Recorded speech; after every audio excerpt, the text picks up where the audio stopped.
সময়টা হলো 1896 সাল। ফিলিস্তিনের গাজা থেকে 2 মাইল উত্তরে কেবুটস এলাকা। এখানে 1930-এর দশকে পোল্যান্ড থেকে আসা ইহুদিরা কৃষি খামার গড়ে তুলেছিল। ইহুদিদের পাশেই ছিল ফিলিস্তিনি আরবদের বসবাস। সেখানে আরবদের কৃষি খামার ছিল, তারা কয়েক শতাব্দী ধরে সেখানে বসবাস করছিল। সে সময় মুসলমান এবং ইহুদিদের মধ্যে সম্পর্ক মোটামুটি বন্ধুত্ব ছিল, কিন্তু 1930-এর দশকে ফিলিস্তিনিরা বুঝতে পারলো যে তারা ধীরে ধীরে জমি হারাচ্ছে। ইহুদিরা দলে দলে সেখানে আসে এবং জমি ক্রয় করতে থাকে। ইসরায়েল রাষ্ট্রের প্রতিষ্ঠার সময় প্রায় 7 লাখের মতো ফিলিস্তিনি ব্যস্তচ্যুত হয়েছে। তারা ভেবেছিল দ্রুত সমস্যার সমাধান হলে তারা বাড়ি ফিরে আসতে পারবে, কিন্তু ইসরায়েল আর তাদের কখনোই বাড়ি ফিরতে দেয়নি। 1897 সাল থেকে ইহুদিরা চেয়েছিলেন নিজেদের জন্য আলাদা একটি রাষ্ট্র গড়ে তুলতে। 1917 সাল থেকে 1948 সাল পর্যন্ত ফিলিস্তিনের ভূমি ব্রিটেনের নিয়ন্ত্রণে ছিল। 1917 সালের নভেম্বর মাসে তুরস্কের সেনাদের হাত থেকে জেরুজালেম দখল করে ব্রিটেন। তখন ব্রিটিশ সরকার সিদ্ধান্ত নিয়েছিল যে ফিলিস্তিনের মাটিতে ইহুদিদের জন্য একটি আলাদা রাষ্ট্র গঠনের জন্য সহায়তা করবে। ব্রিটেনের তৎকালীন পররাষ্ট্রমন্ত্রী লর্ড আর্থার জেমস বেলফোর বিষয়টি জানিয়ে চিঠি লিখেছিলেন ইহুদি আন্দোলনের নেতা ব্যারন রড সচাইল্ডকে। তৎকালীন ব্রিটেনের পররাষ্ট্রমন্ত্রীর সে চিঠি বেলফোর ডিক্লারেশন হিসেবে পরিচিত। ইহুদিদের কাছে ব্রিটেন প্রতিশ্রুতি দিয়েছিল যে ফিলিস্তিনের জমিতে তাদের জন্য একটি রাষ্ট্র গঠনের সুযোগ করে দেবে। যদিও রোমান সময় থেকে ইহুদিদের ছোট্ট একটি ধর্মীয় গোষ্ঠী সে জায়গায় বসবাস করত। ইতোমধ্যে জাহাজে করে হাজার হাজার ইহুদি অভিবাসী ফিলিস্তিনি ভূখণ্ডে আসতে থাকে। তখন ফিলিস্তিনি আরবরা বুঝতে পারে যে তাদের অস্তিত্ব হুমকির মুখে। ফিলিস্তিনি আরবরা নিজেদের অস্তিত্ব টিকিয়ে রাখার জন্য বিদ্রোহ করে। তাদের হামলার লক্ষ্যবস্তু হয়েছিল ব্রিটিশ সৈন্য এবং ইহুদি নাগরিকরা। ফিলিস্তিনদের উপর ব্রিটিশ সৈন্যরা এত কঠোর দমন পীড়ন চালিয়েছিল যে আরব সমাজে ভাঙন তৈরি হয়েছিল। 1947 সালের নভেম্বর মাসে ফিলিস্তিনের ভূখণ্ডে 2টি রাষ্ট্র গঠনের সিদ্ধান্ত নেয় জাতিসংঘ, একটি ইহুদিদের জন্য আর অন্যটি আরবদের জন্য। ইহুদিরা মোট ভূখণ্ডের 10% মালিক হলেও তাদের দেয়া হয় মোট জমির অর্ধেক। কিন্তু আরবদের জনসংখ্যা এবং জমির মালিকানা ছিল আরবদের দ্বিগুণ। কিন্তু ফিলিস্তিনিরা এই সিদ্ধান্ত মেনে নেয়নি। তারা জাতিসংঘের এই সিদ্ধান্ত খারিজ করে দেয়। কিন্তু ফিলিস্তিনিদের ভূখণ্ডে তখন ইহুদিরা বিজয় উল্লাস শুরু করে। অবশেষে ইহুদিরা একটি স্বাধীন ভূখণ্ড পেল। তারপর আরব ও ইহুদিদের মধ্যে দাঙ্গা শুরু হয়ে যায়। তখন ফিলিস্তিনি ভূখণ্ড ছেড়ে যাওয়ার জন্য ব্রিটিশ সৈন্যরা দিন গণনা শুরু করে। ইহুদিদের সমস্ত দলগুলো প্রকাশ্যে আসা শুরু করে। তাদের গোপন অস্ত্র কারখানাও ছিল। আস্তে আস্তে তারা ফিলিস্তিনিদের ওপর অত্যাচার শুরু করে এবং একে একে মেরে ফেলতে শুরু করে। 1948 সালে মার্চ মাসে ইহুদিরা ফিলিস্তিনের উপর পাল্টা আক্রমণ শুরু করে। ইহুদিরা আগে থেকে সিদ্ধান্ত নিয়েছিল ফিলিস্তিনিদের নিশ্চিহ্ন করে দেবে। ফিলিস্তিনিদের কোনো অস্ত্র ছিল না, তাই তারা আক্রমণ করতে পারেনি। তাই সে সুযোগ নিয়ে ইহুদিরা একের পর এক জমি দখল করে নেয়। আস্তে আস্তে ফিলিস্তিনিদের জায়গা কমতে থাকে এবং ইহুদিদের জায়গা বাড়তে থাকে। ফিলিস্তিনিরা একের পর এক মানুষ মেরে তাদের জায়গা জমি দখল করে নেয়। যে দেশের কোনো চিহ্নই ছিল না সে দেশ ইসরায়েল নামে পরিচিত হয়। এখন সে দেশ অনেক শক্তিশালী দেশ। তারা এখন পর্যন্ত ফিলিস্তিনিদের উপর হামলা চালিয়ে আসছে। যুদ্ধ এখনো থামেনি, চলতেই আছে। শুধুমাত্র তাদের জমিগুলো নিবে এবং তাদের নিশ্চিহ্ন করার জন্য। কে জানতো ইহুদিদের জায়গা দিয়ে নিজেদের দেশ হারাবে? যে উপকার করলো তাকেই তুমি ধ্বংস করে দিলে। এইবার আমাদের বানানো একটি শর্ট ফিল্ম দেখুন। ভালো লাগলে লাইক এবং শেয়ার করুন। ইসরায়েল সরকার ভেবেছিল ফিলিস্তিনি সরকারের সাথে হাত মিলিয়ে তাদের জায়গা জমি নেবে, কিন্তু তারপর কি বিষয়ে কথা বলার ছিল যে আমাকে ডেকেছেন?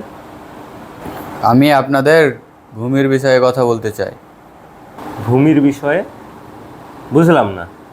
আপনাদের যে মাতৃভূমিটা আছে না, ওই মাতৃভূমি আমাদের লাগবে বা নিতে চাই। সরি, এ বিষয়ে আমি কিছু বলতে পারবো না। এটা ফিলিস্তিনিদের মাতৃভূমি। আচ্ছা দেখেন, একটু চিন্তা ভাবনা করে দেখেন, আপনার কোনো লস হবে না। সরি ব্রাদার, এক্ষেত্রে আমি কিছুই বলবো না। এটা আমার জনগণের দেশ, ফিলিস্তিনিদের দেশ।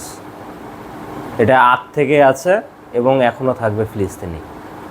আমি কখনো এখানে কোনো কিছু করতে দেব না। দেখেন, আপনার জনগণের কোনো ক্ষতি হবে না।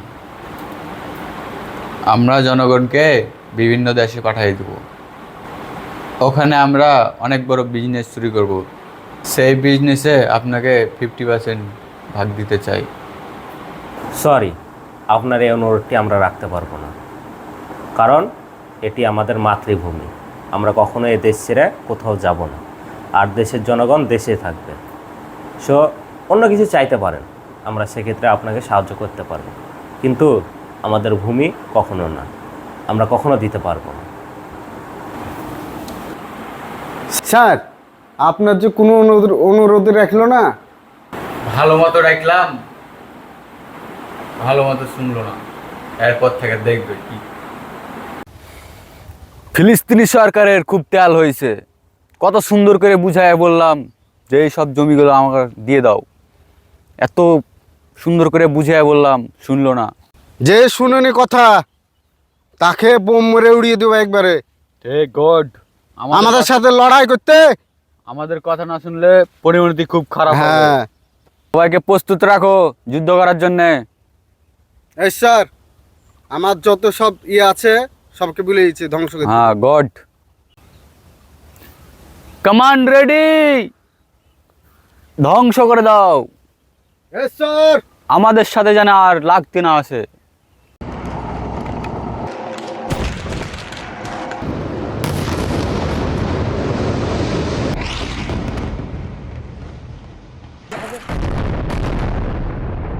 Beirut today.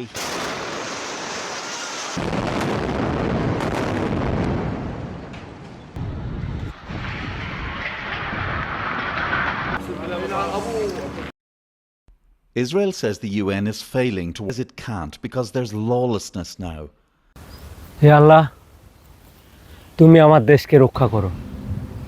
ইসরায়েল আমার দেশকে শেষ করে দিচ্ছে।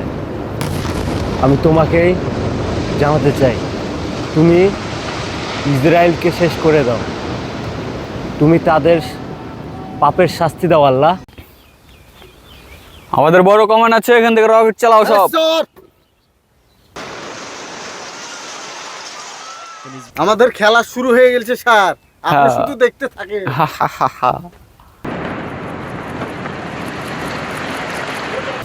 এই যে ইসরায়েলের বংশধর, তোরা কি ভেবেছিলি আমরা একা? দেখ আমাদের পিছনে কত জনসংখ্যা। তোরা একজনকে মারবি, দুজনকে মারবি, তা আমাদের মুসলিমকে শেষ করতে পারবি না। তোদের কোনো ধারণাই নাই আমরা কি করতে পারি। তোরা তো ভেবেছিলি যে আমাদেরকে ধ্বংস করে এখানে বিজনেস চালাবি, কিন্তু তোরা আর পারবি না। দেখ আমাদের পিছনে কত দেশ আছে, কত মুসলিম দেশ আছে। দেখ বাংলাদেশের জনসংখ্যা কত, তারা আমাদের সাথে আছে। তোরা আমাদের সাথে যুদ্ধ করে পেরে উঠতে পারবি না। তোরা আমাদের কয়ডা মারবি মার, আমরা কখনো এই দেশ ছেড়ে যাব না। এ দেশ আমাদের, আমাদের মাতৃভূমি। হেসে নে, ভালো করে হেসে নে, তোদেরও সময় আসছে, তোরাও শেষ হবি। আজ হচ্ছিস না, কাল হবি। দেখ জনসংখ্যা কত হয়েছে, দেখ ফিলিস্তিনি কত মানুষ। এবার আমরাও তোদের সাথে যুদ্ধ করব।